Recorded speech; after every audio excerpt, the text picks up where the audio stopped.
Oh, afternoon, everyone. Happy Friday.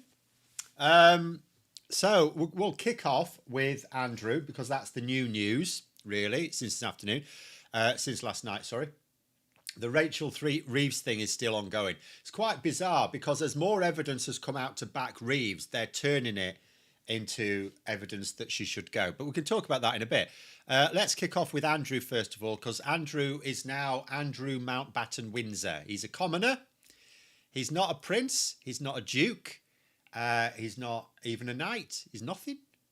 Got no titles. They're all gone. The palace issued a statement yesterday. Oh, hopefully this is all right. By the way, I've installed a new computer this week, and there's various paraphernalia missing because I haven't put it all back yet.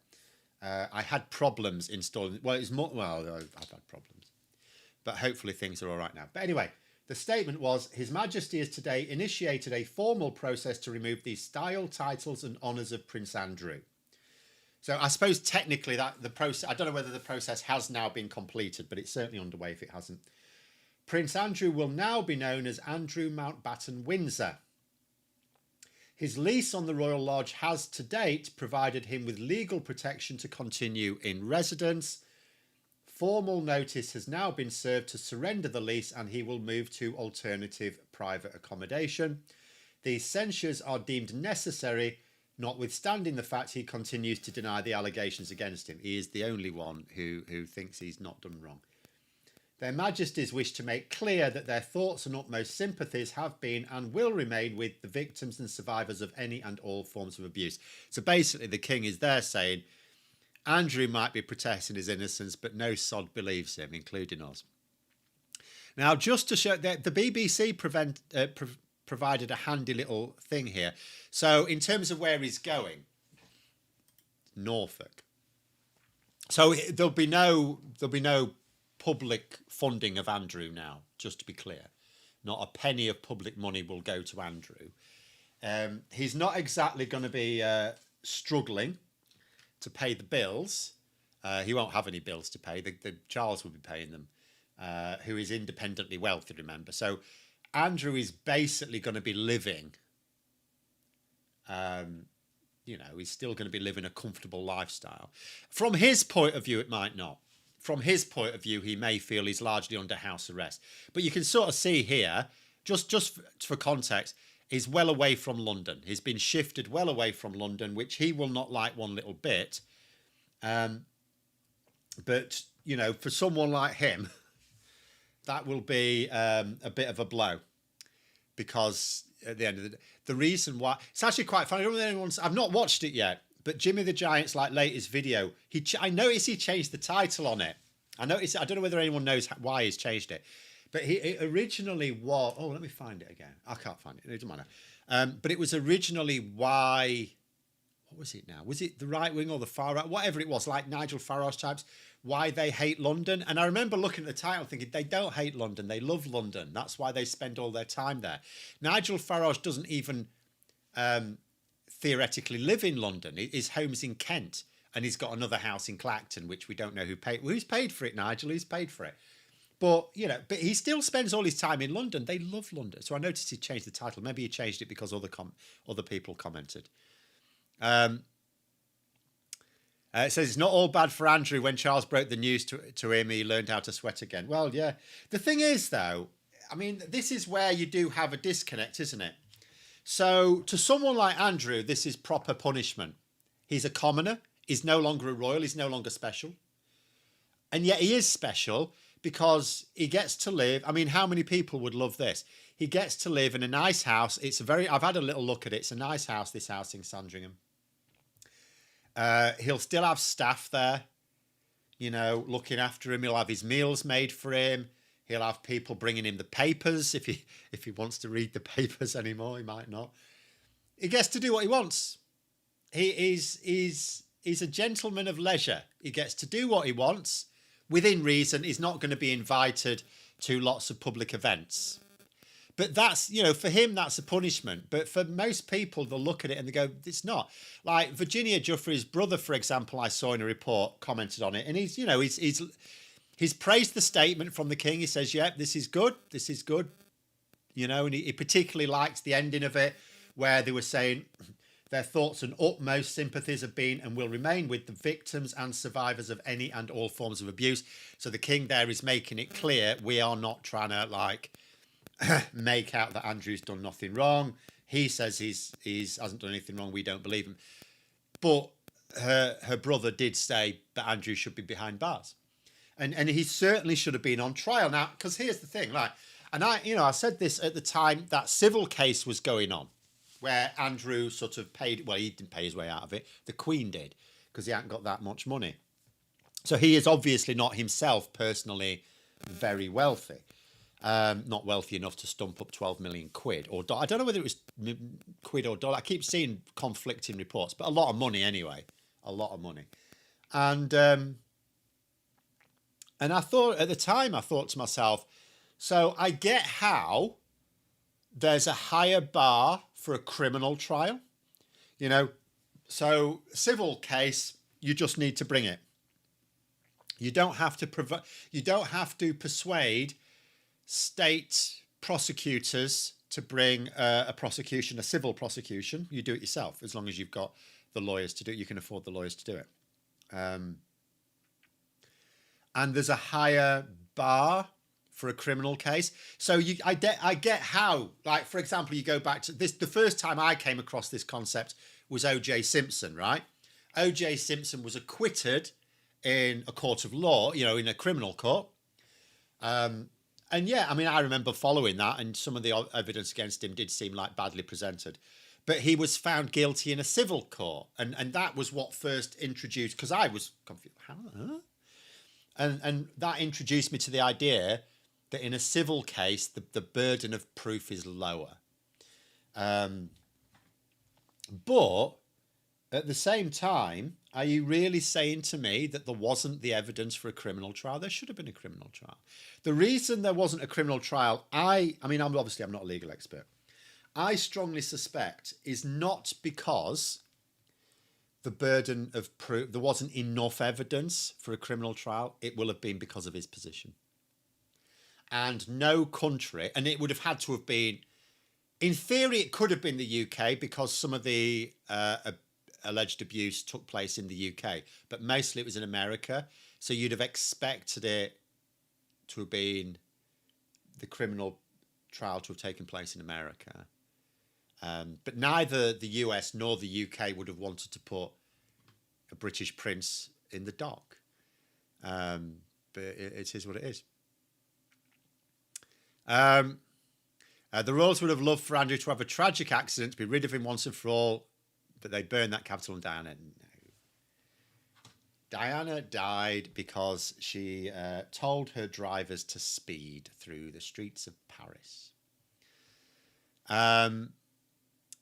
But no, the other thing we have to remember is, I mean, it's a family thing as well. It's not like an organisation, really. So it's a bit like, you know, if you have a family member, a close family member that's done, we all may have, I've got a family member who's done really bad things.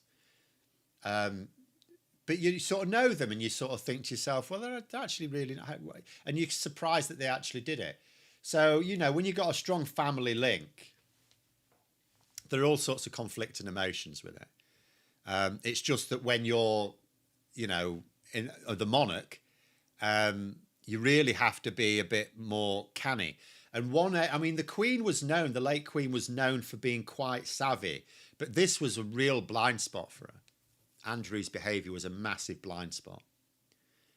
You know, she just let him get away with all sorts of shit. So even though we think of the royals as being quite entitled, and indeed they are very, very, very privileged, and even when they're really trying very hard not to be entitled, it's impossible not to have a sense of entitlement, is it? But Andrew was an entitled little shit even by the standards of the senior royals. Like, he got away with stuff that Charles, for example, was kept on a much shorter leash. He didn't get away with bullshit.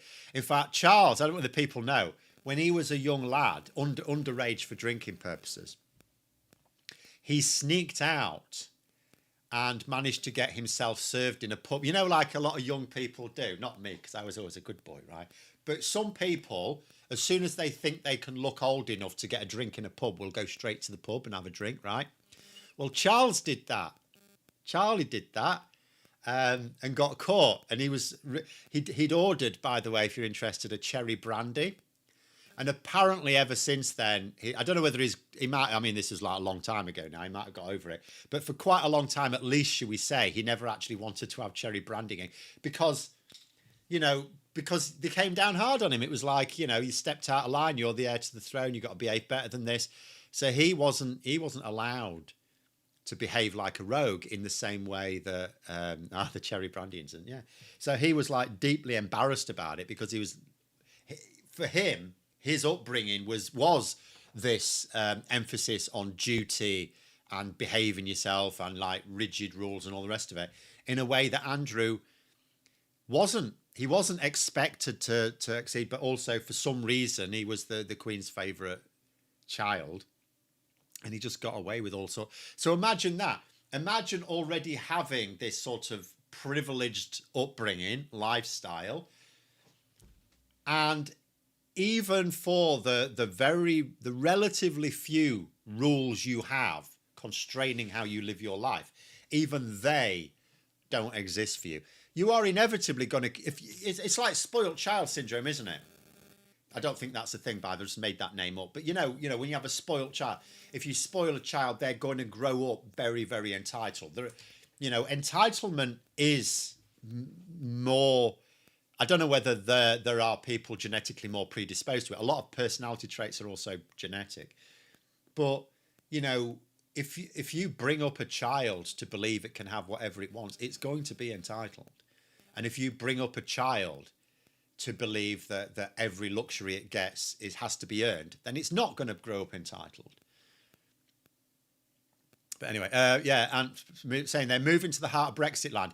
I mean, my initial joke at it and hearing someone told me, I think it was Graham actually, he told me that he was being moved to Norfolk, and I said, that's a good idea. Let Liz Truss deal with him. She's good at finishing off royals. I don't really mean it, of course. But there we go. So Phil, he probably won't live in the main mansion on the estate. He'll live in one of the relatively small cottages. I bet he's not in a small cottage. We will see. We can wait and see. I bet he's not. And I'm not suggesting he's being given the run of Sandringham, but the bottom line is he's being looked after, right? He's going to live. It's still going to be a comfortable life. It may not be. He may feel put out because he's not going to be able to engage in society. He's not going to be the big I am when he goes to events or stuff like that. He's not going to be His Royal Highness, although apparently he'd stopped using that title for a few years. But he's not a duke. He's not a prince. He's Mr. Windsor. Mr. Windsor. Not even Sir Andrew. Not even that. He's got nothing, right? And yeah, Davinator, they're saying he's been exiled to obscurity. From his point of view, he's been exiled to obscurity. But it's a bit like being under house arrest. He's not even under house arrest. He's still allowed to go out and about. It's just, he probably will not that much because not many people want to receive him, right?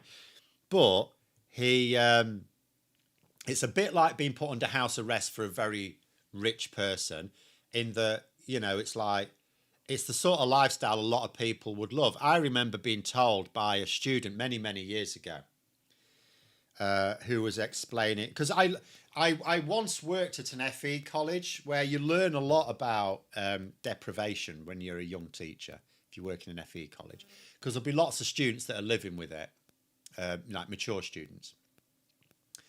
And this one was telling me about some of their mates who, life was so shit for them. And I understood this later on when I was unemployed for like a year.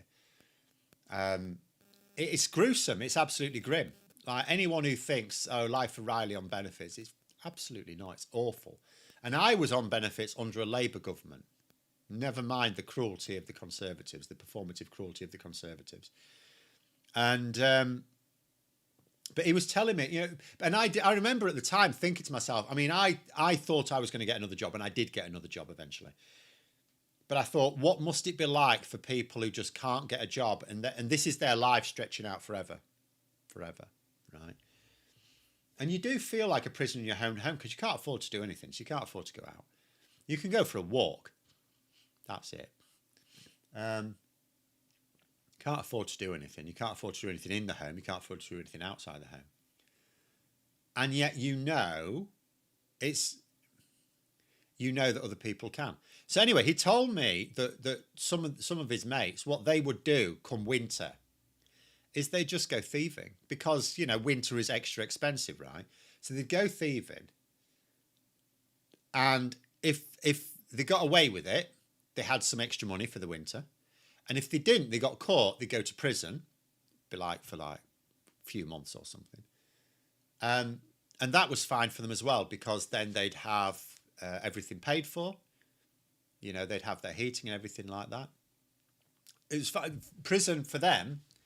And this is where the deterrent aspect falls down when governments talk about deterrence. That's where the deterrent aspect falls down, because prison, and the answer is not to make prison like a real hellhole, like a Victorian hellhole. The answer is to actually give people access to a better life by obeying the law. If you want prison to be a deterrent, or any punishment to be a deterrent, you have to make obeying the law more comfortable than breaking it. And for some people, it's not. It's actually more comfortable in prison than it is on the outside, because the outside is you're not given enough to manage.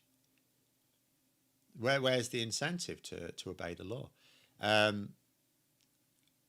Whereas the people who do get away with it are people at the upper end. Prince Andrew or Mr. Windsor now, sorry, Mr. Windsor, should have been tried in a court of law. And then if the evidence wasn't strong enough, a jury would acquit him, right? I'm hoping when the monarchy gets slimmed down, I still get to keep my barony title. Is that one of the ones you paid for? I don't think that's... I think that's a different thing. It wouldn't affect baronies, though, anyway, because these days they tend to be people who are made life peers in the House of Lords. So there may come a point where baronies mostly disappear anyway when the House of Lords is democratised.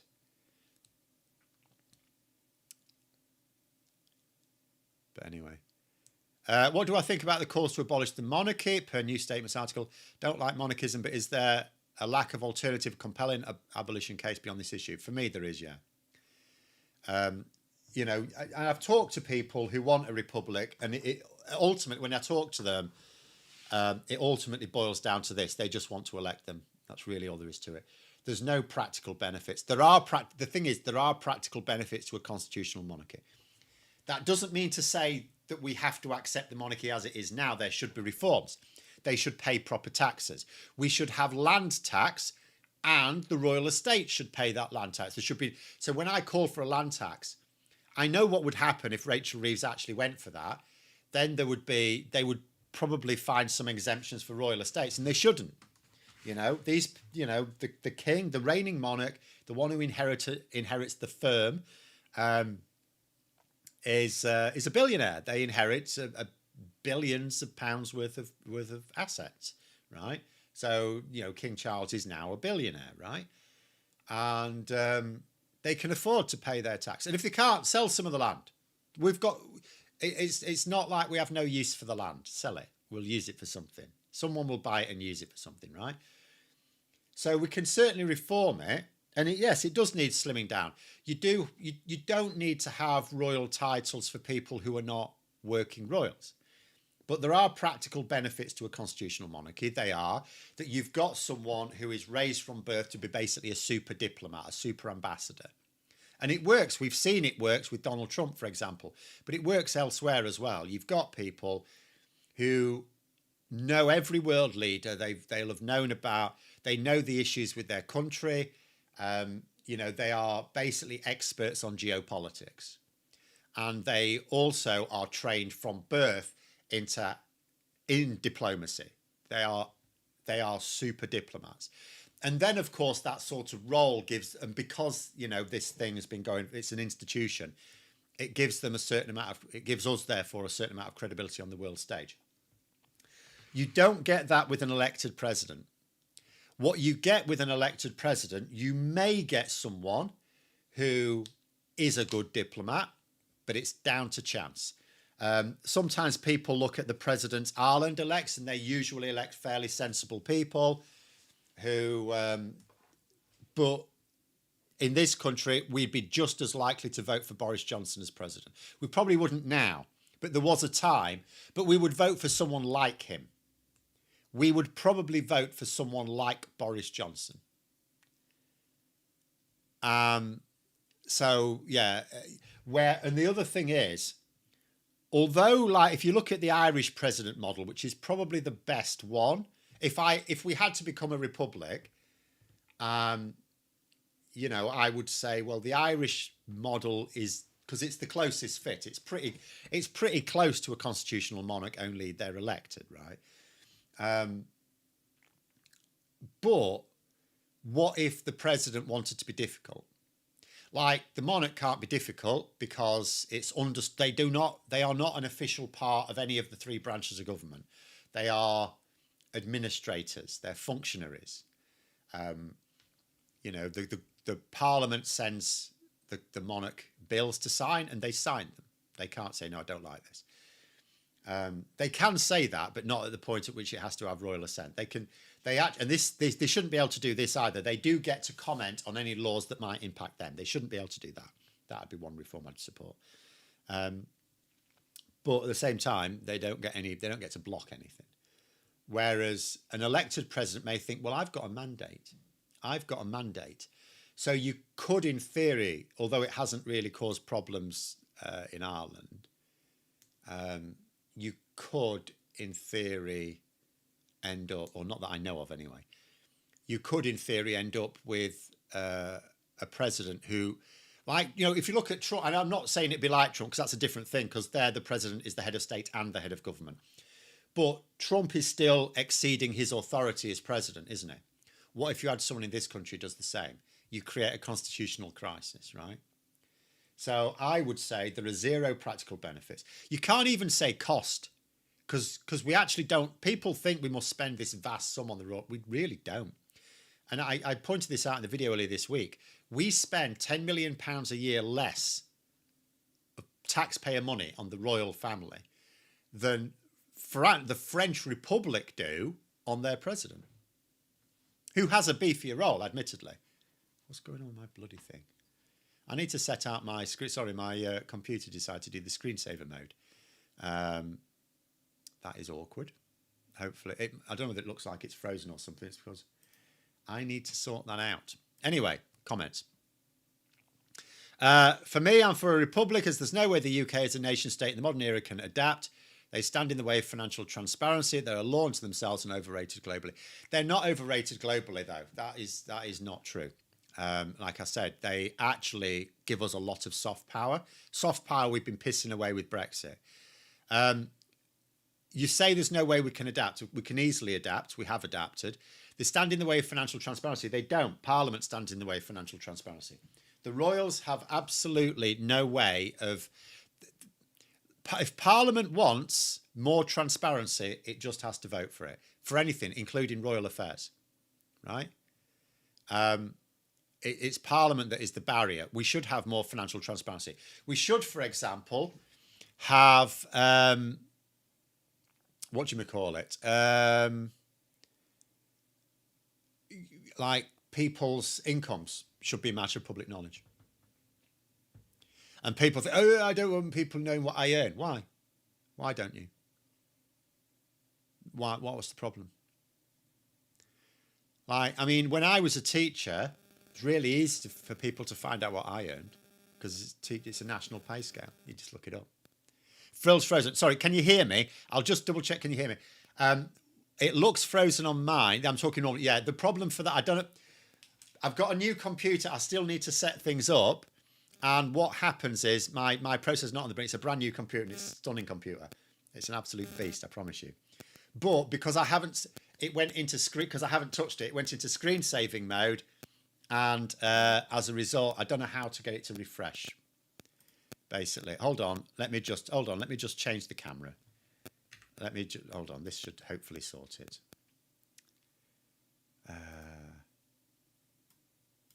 Right, okay, that should have sorted it. Apologies, I don't know why I didn't think of that straight away. So yeah, it's because it went into screensaver mode. No, my processor is superb. Someone needs to remind me when we're finished.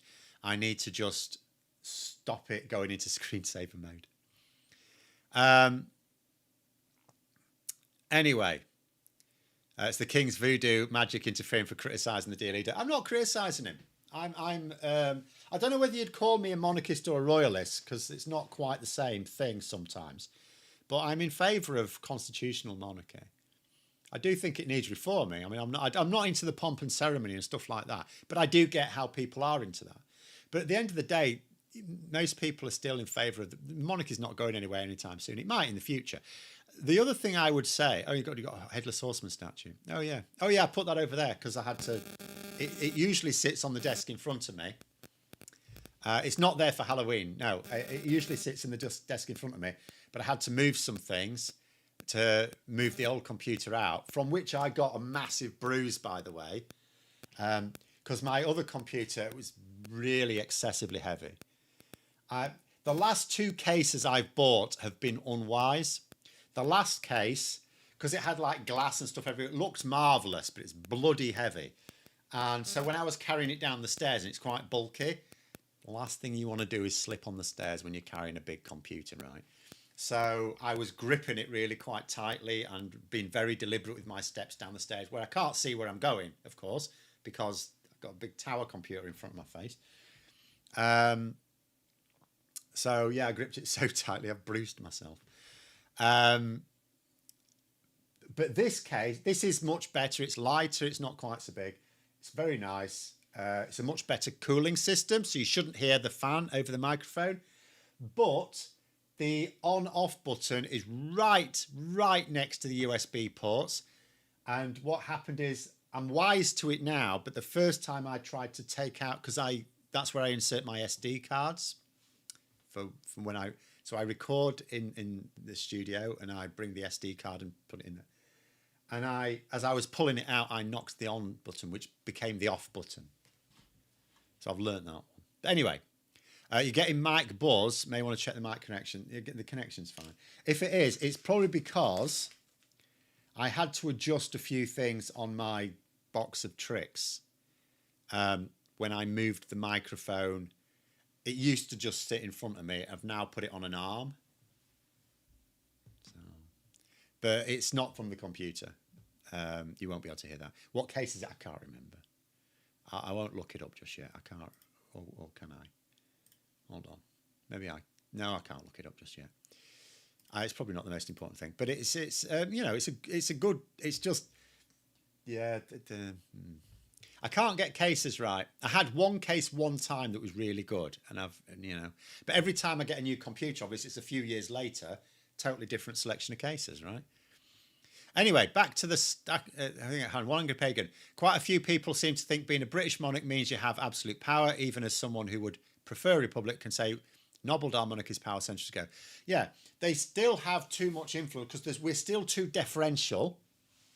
We could stand to be a bit less.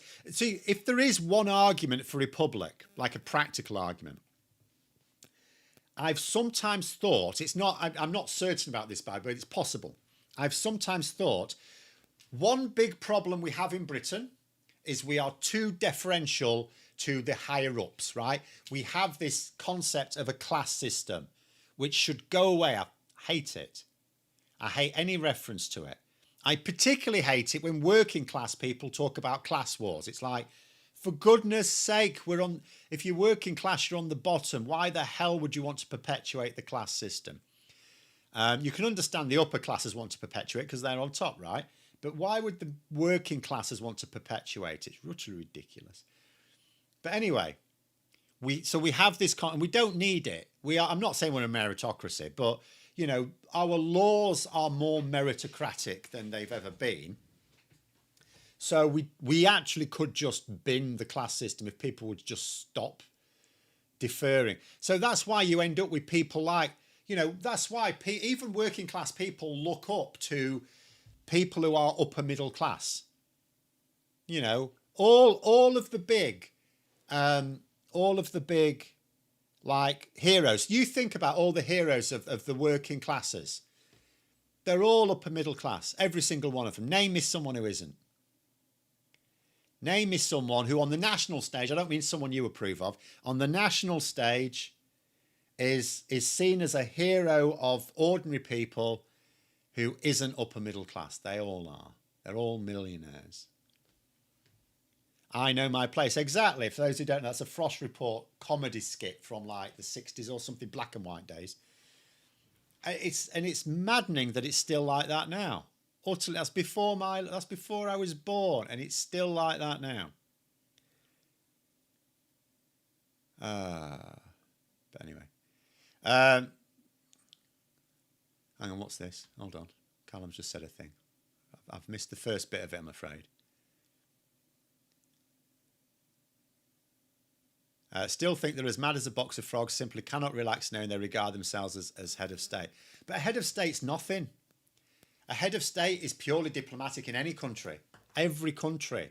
It's just that in some countries it's folded into a government role as well. So America, for example, the US president is the head of government and the head of state.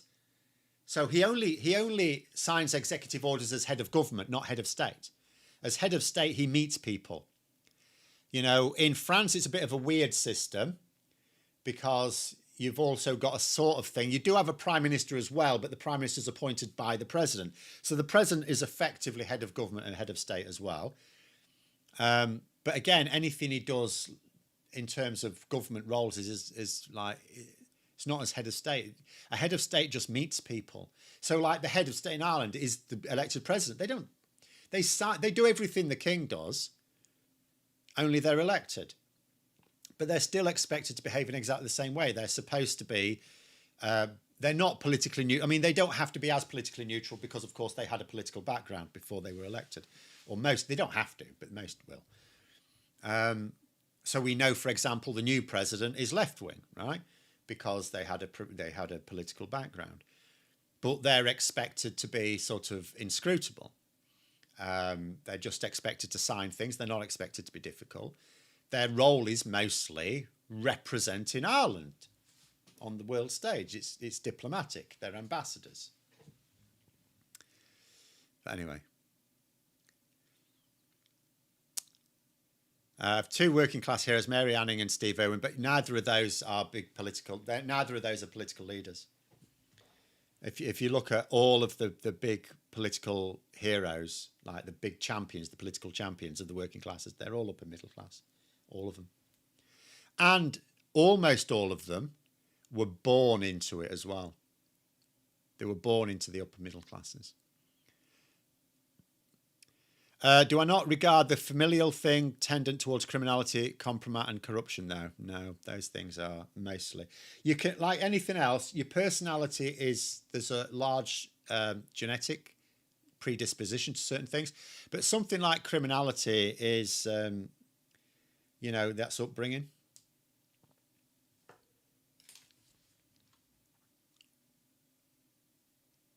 At the end of the day, if you bring someone up to think that the rules don't apply to them, well, no one likes following rules, do they? There's not many people stick to a rigid moral code that they don't really have to. Most of us, even those of us who think that we're very moral people, I think I'm a very moral person, but at the same time, that was probably just because of the way I was brought up. If I was brought up differently, if I was brought up to think, that to be anti-establishment or just for some other reason anti-law, I might well be a criminal myself. So, okay, political working class heroes, Nye Bevan is dead. I mean, these days, I'm talking about these days, right now. Someone who is seen as a political champion. Nye Bevan died a long time ago.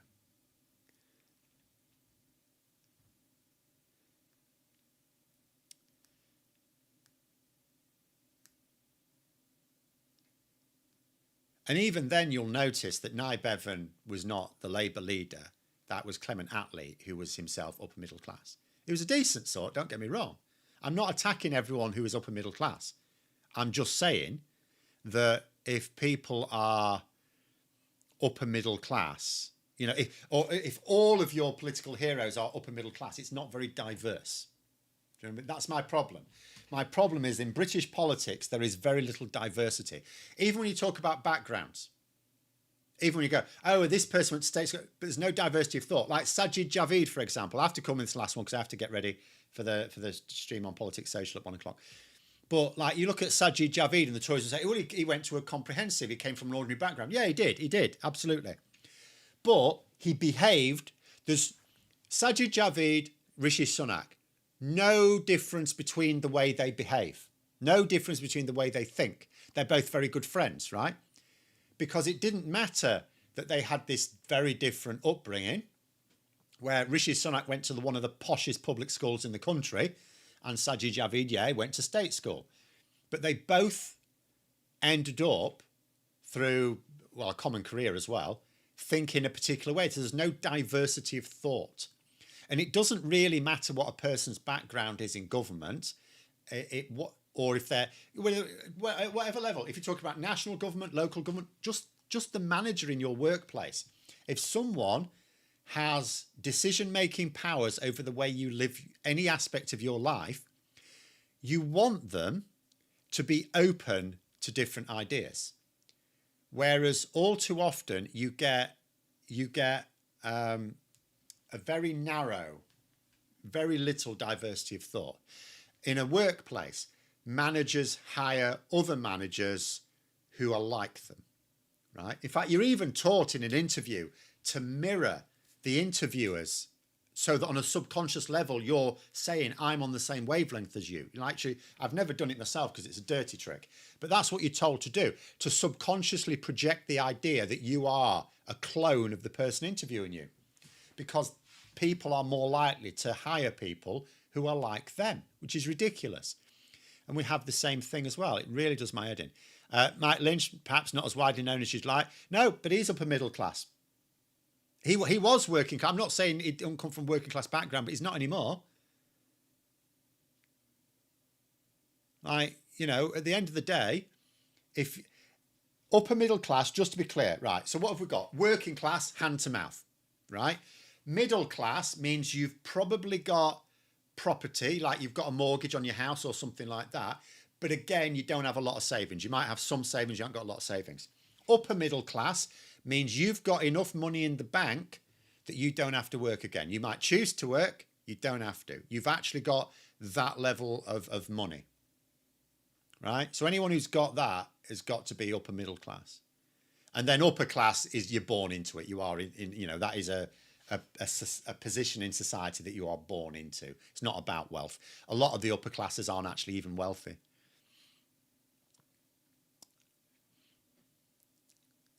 But anyway, we'll sort of keep it there anyway. They say at that point, earning £80,000 in Parliament, you can be working class. Well, yeah, who would say? So, I mean, if you're like, let's say you're an MP for a few years, and then you, like Lee Anderson, for example. Lee Anderson clearly was working class, right? Now, so he became an MP in 2019. Now, let's say there'd been an election in 2022 and he'd lost his seat. So he'd only been an MP for a few years, not made that much money. And let's say he never got his GB News gig, right? So he'd have had to go back. He might have pulled a bit away. He might have had a bit of money away, but he'd have effectively had to go back to his ordinary life, right? So that would have been Lee Anderson, working class, right? But how can you call him that now when he's got the trappings of middle class, right? Now, he's only been doing it for a few years. You wouldn't necessarily move him up to like upper middle class, but he's got savings, he's got investment. He'll have put that money into investments and stuff like that as well. He's driving a posh car these days. How can you say he's working class? At the end of the day, how do you define working class? Like if it's purely going to be defined on how you were brought up, there's millionaires you can say. Who's going to say a millionaire who never has to worry about the bills is working class? So I'll give you a cast down example. So let's say you grew up in quite a poor household, right? Your parents struggled to pay the bills. They were working class. They had ordinary jobs, physical labour, standard stuff. Sometimes the electricity would go out because they couldn't afford to pay it, right? That sort of life. So you grew up in that sort of life. But let's say you went to university, and when you left university, you went into a well-paid job straight away, and you have never known what it's like to struggle to pay the bills or anything like that. You're now a millionaire, but from the moment you left university, you never knew cold or discomfort or anything like that because you worked hard. I'm not saying you worked hard because your background certainly didn't help you, but you nonetheless got into that really well-paid job and you never looked back, right? How can you call that person working class?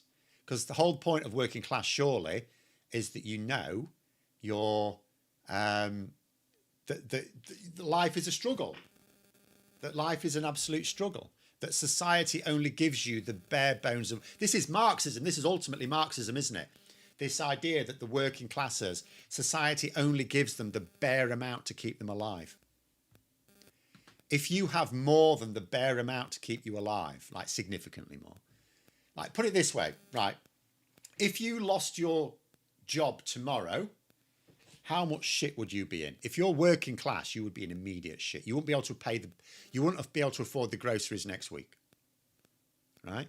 If you're middle class, you are in trouble, but you can probably go for a few months, right? But it's not like you can carry on for years. If you're upper middle class, don't sweat it. The work will come or it won't. So yeah, if you've been an MP for a while, you cannot be working class. So like, although we'll say, this is why working class don't mean anything these days. So we'll say Angela Rayner working class because she's from a working class background, but she's also got a property that's worth like £1 million. So she doesn't live a working class life anymore. She did because her early adult life had that struggle. So she didn't leave straight. So it's not just that her parents struggled, she struggled. So she knows the working class struggle. But there's all sorts of weird things anyway. There'll never be a classless society. Well, there may be, but I do agree that it's very unlikely.